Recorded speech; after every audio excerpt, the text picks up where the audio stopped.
Hello everyone, my self Kovid Goyal from department of mechanical engineering. Last lecture में मैंने discuss किया था वेलोसिटी अप्रोच के लिए I centre method for the single slider crank chain mechanism कि उसमें सेंटर कितने होते हैं, कैसे लोकेट किया जाता है, डिफरेंट डिफरेंट वेज में कैसे मेथड्स हैं उसको लोकेट करने के लिए। तो आज उसको आगे बढ़ाते हुए हम उसके रिगार्डिंग आज एक न्यूमेरिकल प्रॉब्लम सॉल्व करेंगे। Then let's start. इसके अंदर क्वेश्चंस दिए हुए हैं। A single slider crank chain mechanism as shown in the figure with following dimensions. तो crank O Q is equals to 1 mm। जैसा कि आप जानते हैं, ये जो जो डैश लाइन लगा रखी है मैंने, ये ग्राउंड प्लस सिलेंडर जिसको डिनोट करते हैं, जो कि फर्स्ट लिंक होता है। सेकंड लिंक जो है आपका जो क्रैंक है, जो 1 mm दिया हुआ आपको ऑलरेडी। कनेक्टिंग रोड की जो लेंथ दी हुई है वो 4 mm दी हुई है। एंगुलर वेलोसिटी भी दी हुई है 20 रेडियन पर सेकंड, जो क्रैंक की वेलोसिटी, एंगुलर वेलोसिटी।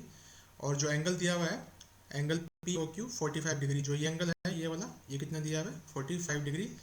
और उसके बाद में आपको क्या फाइंड आउट करना है, angular velocity of connecting road P Q. जो कनेक्टिंग रोड है उसकी एंगुलर वेलोसिटी फाइंड आउट करनी है and velocity of slider P. And slider की जो कौन सी वेलोसिटी, ऑब्वियस सी बात है लीनियर वेलोसिटी होगी स्लाइडर की, क्योंकि ये रोटेट तो करता नहीं है, सिर्फ रेसिप्रोकेटिंग मोशन होता है इसके अंदर में। तो क्लियरली आपको सब चीज़ें इसमें मेंशन है। तो सबसे पहले आप क्या करेंगे, इसका नीट एंड क्लीन डायग्राम बनाएंगे विद स्केल, प्रॉपर डायमेंशंस के साथ में। स्केल लेंगे और जैसे 1 mm दे रखा है तो एग्जैक्टली 1 mm, 4 दे रखा है तो 4 mm। अगर आपको स्केलिंग करनी है तो स्केलिंग भी कर सकते हैं। जैसे आपने 1 mm equal to 2 centimetre diagram बना लिया, तो यहाँ पे फिर आपको 8 सेंटीमीटर की लाइन ड्रॉ करनी पड़ेगी। ये एंगल आपको 45 डिग्री क्लियरली लेना पड़ेगा, एकदम एग्जैक्ट, क्योंकि आपको पता है आई सेंटर मेथड के अंदर हम जो स्केल से जो डायमेंशन लेते हैं उसी को मेजर करके हम वेलोसिटीज फाइंड आउट करते हैं। तो ज़रा सा भी इसमें पॉइंट्स के अंदर अगर प्रिसीजन कम होती है तो आपके आंसर में ड्रेस्टिकली चेंज होगा। तो इसलिए एकदम एग्जैक्ट आपको मेजरमेंट करना है, इसमें कहीं कोई गलती की गुंजाइश नहीं होनी चाहिए। तो आई सेंटर मेथड अप्रोच के लिए आगे बढ़ते हैं। तो सबसे पहले आपने डायग्राम ड्रॉ कर लिया होगा। उसके बाद जो फर्स्ट लिंक है, फर्स्ट लिंक कौन सा है हमारा, जैसा कि मैं पहले ही बताया था, जो ग्राउंड प्लस सिलेंडर जिसको मैं बोलता हूँ, ये पूरा फर्स्ट लिंक है। इसमें सिलेंडर के जो रेसिप्रोकेटिंग मोशन होता है इस डायरेक्शन के थ्रू होता रहता है, इस तरीके से टू एंड फ्रो मोशन। जो सेकंड लिंक है वो आपका कौन सा है, क्रैंक है। जो ये वाला लिंक है जो क्रैंक है, ये रोटेट करता है इस तरीके से। थर्ड लिंक है जो आपका कनेक्टिंग रोड है। और फोर्थ लिंक है जो आपका पिस्टन है। तो इस तरीके से मैं इसको डिनोट कर दिया। तो टोटल नंबर ऑफ लिंक्स कितने हो गए आपके पास में, 4 कौन कौन से। पहला लिंक तो क्या होगा, ग्राउंड प्लस सिलेंडर। दूसरा क्रैंक। थर्ड क्या होगा, कनेक्टिंग रोड। और फोर्थ क्या होगा, पिस्टन। तो सबसे पहले आपको वही जो मेथड है नंबर ऑफ आई से निकालने हैं, जो सिंपल फॉर्मूला है L इंटू एल माइनस 1/2। उसकी जगह 4 पुट कर दूंगा। जैसे 4 पुट करेंगे 6 IC आपको निकल जाएंगे। और आपको ये डायग्राम एकदम एग्जैक्ट बना के इसी प्रोसीजर को आगे फॉलो करना है। तो आइए अब नेक्स्ट देखते हैं।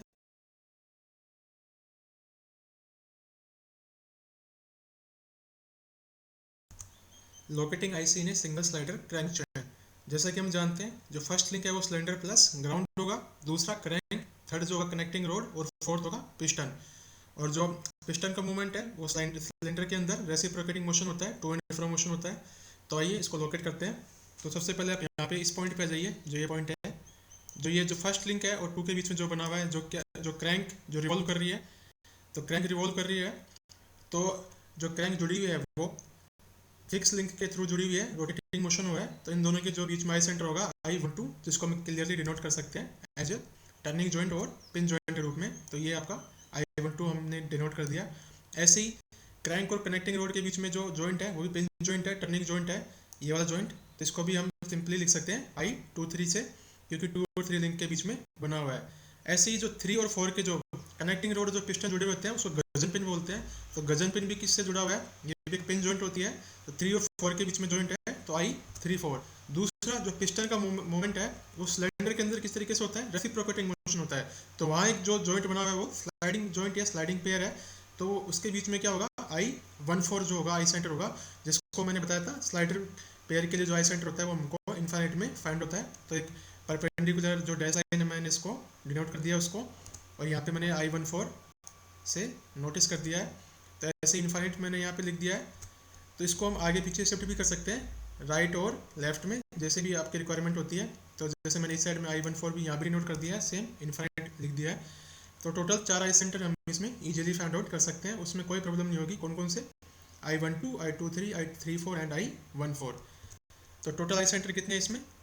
6 आई सेंटर है, और जिसमें हमने 4 इजीली फाइंड आउट कर चुके हैं। कौन कौन से हैं? I1 के साथ देख लिए, I12, I13 एंड I14। ऐसे ही जो 2 के साथ जुड़े हुए हैं कौन कौन से हैं? 21 जो तो कॉमन हो चुका है। अब नेक्स्ट बचता है I23 और I24। ऐसे ही I34 के साथ में I31 और I32 ऑलरेडी कवर हो चुके हैं, किसमें? I13 और I23 में। तो जो इंडिपेंडेंट बचता है वो कौन सा है? I34। और 4 ICM कौन कौन से निकाल चुके हैं? I12, I23, I34 and I14। I12 किस किस के बीच में बना हुआ है? फिक्स लिंक ग्राउंड और क्रैंक के बीच में। 2-3 किसके बीच में बना हुआ है? क्रैंक और कनेक्टिंग रोड के बीच में। 3-4 किसके बीच में बना हुआ है? कनेक्टिंग रोड और पिस्टन के बीच में। किसके थ्रू? गजन पिन जुड़ती है वहाँ पे, उसके थ्रू। एंड I14 किसके बीच में बना हुआ है? पिस्टन एंड सिलेंडर के बीच में, क्योंकि इन दोनों के बीच में रेसिप्रोकेटिंग मोशन होता है, स्लाइडिंग मोशन होता है। रिमेनिंग टू कौन से रह गए जो आपस में जुड़े हुए नहीं है? कौन कौन से? I13 and I24। उसको हमने आगे मेथड में देखा भी था, आइए इसको वापस से आउट करें हम I13 एंड I24 को। तो पहले सबसे पहले हमने जो डायग्राम बना लिया है, इसमें जो एज डायमेंशन में दी हुई है, एकदम एग्जैक्ट मेजरमेंट करना है। एंगल 45 डिग्री बना के 1 mm का जैसे डिनोट कर देंगे, उसको 4 mm से कर देंगे, और जितनी भी आई सेंटर है उसको हम नोटिस कर देंगे।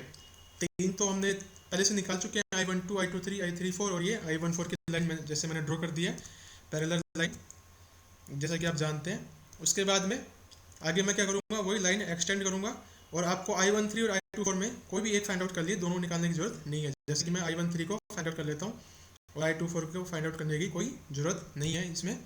तो जैसे मैंने इसको जो लिंक 2 की लाइन को उसको मैंने आगे एक्सटेंड कर दिया है, तो यहाँ पे कट पॉइंट पे मिल चुकी है लाइन, और ऐसे ही ये लाइन भी आगे मिल चुकी है जिसको मैंने लिंक 3 से एक्सटेंड कर दिया है।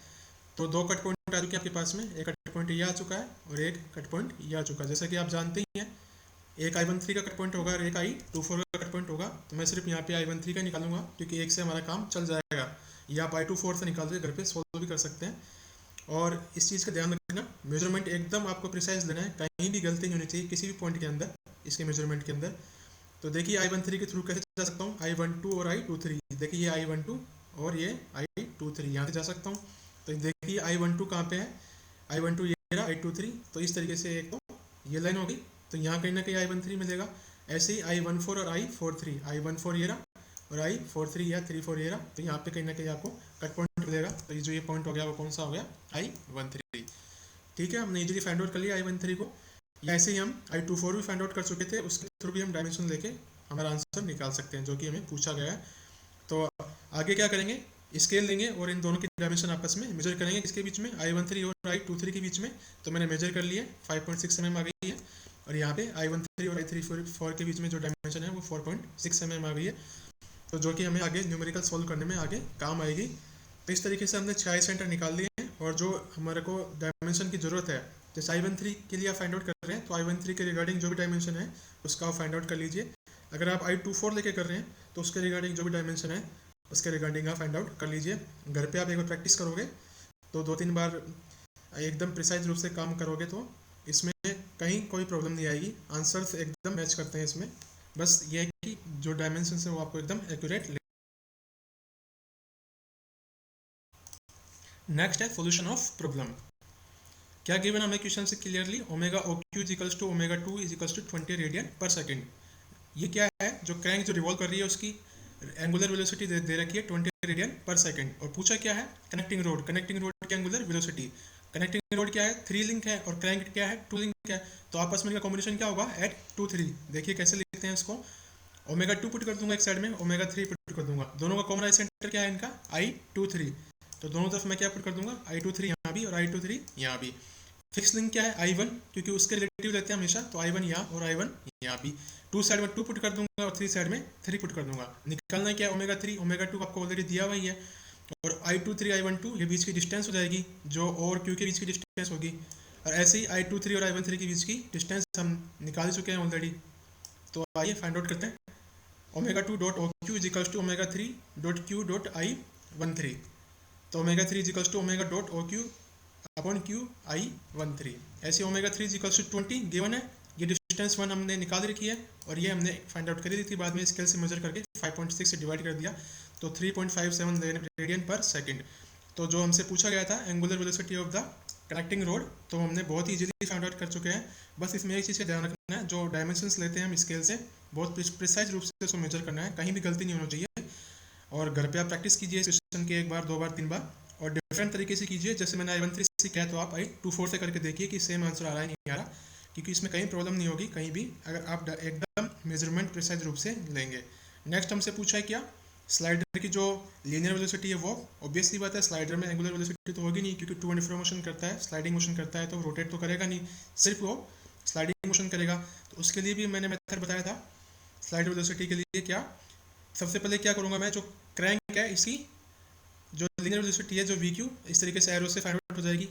हमसे पूछी क्या है, जो स्लाइडर की वेलोसिटी है वो वीपी पूछी गई है, तो वी क्यू क्या हो जाएगा omega 2 into O Q, omega into R. Omega 2 हमें गिवन है, ओ क्यू हमें ऑलरेडी गिवन है, जो क्रैंक की लेंथ है 1 mm, और ओमेगा 2 हमें गिवन है 20 रेडियन पर सेकंड।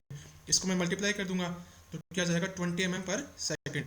तो हमारे पास वी क्यू आ चुकी है और फाइंड आउट क्या करना है, वीपी फाइंड आउट करनी है। अभी देखिए वी क्यू और वीपी का जो कॉमन आई सेंटर है वो 5 से कनेक्ट है, दोनों आपस में I13 से कनेक्ट है।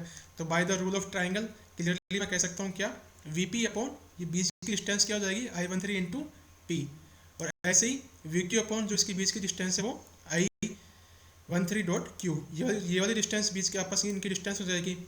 तो वी पी मेरे को फाइंड आउट करना है, ये डिस्टेंस मैंने मेजर कर ही रखी है I3 dot P, we Q निकाल ही लिया 20 mm पर सेकंड, और I13 डॉट क्यू भी मेजर कर रखा है। तो वी एज क्या हो जाएगा 20 इंटू 4.6, जो इसकी डिस्टेंस है I13 डॉट पी, और 5.6 से मैंने क्या ऐड कर दिया, डिवाइड कर दिया, देन 16.42 mm पर सेकंड, जो स्लाइडर की जो लीनियर वेलोसिटी है वो हमने यूजुअली फाइंड आउट कर चुके हैं। तो ये इस तरीके से इस प्रॉब्लम को अप्रोच हम कर सकते हैं। तो आपको कोई ना कोई इसमें इन्फॉर्मेशन दी होगी और फिर कॉम्बिनेशन बिठा के आपको आंसर निकालना होता है। ये बहुत ही इंपॉर्टेंट अप्रोच है, ये आपके यूनिवर्सिटी एग्जाम के साथ साथ कंपटीशन एग्जाम के लिए भी बहुत इंपॉर्टेंट है, क्योंकि वहाँ बहुत ऑब्जेक्टिव पूछे जाते हैं इसके रिगार्डिंग। तो आप इसके घर पे अच्छे से प्रैक्टिस कीजिए और डायमेंशंस को एकदम प्रिसाइज रूप से मेजर कीजिए, आंसर्स एकदम एक्यूरेट आएंगे। और कहीं प्रॉब्लम हो तो आप फिर से उसको ड्रॉ कीजिए उस डायग्राम को, तो आप इस तरीके से किसी भी चीज़ की वेलोसिटी निकाल सकते हैं 4 लिंक्स में से, जो भी आपको फाइंड आउट करनी है, जो भी आपको एग्जाम में पूछा है।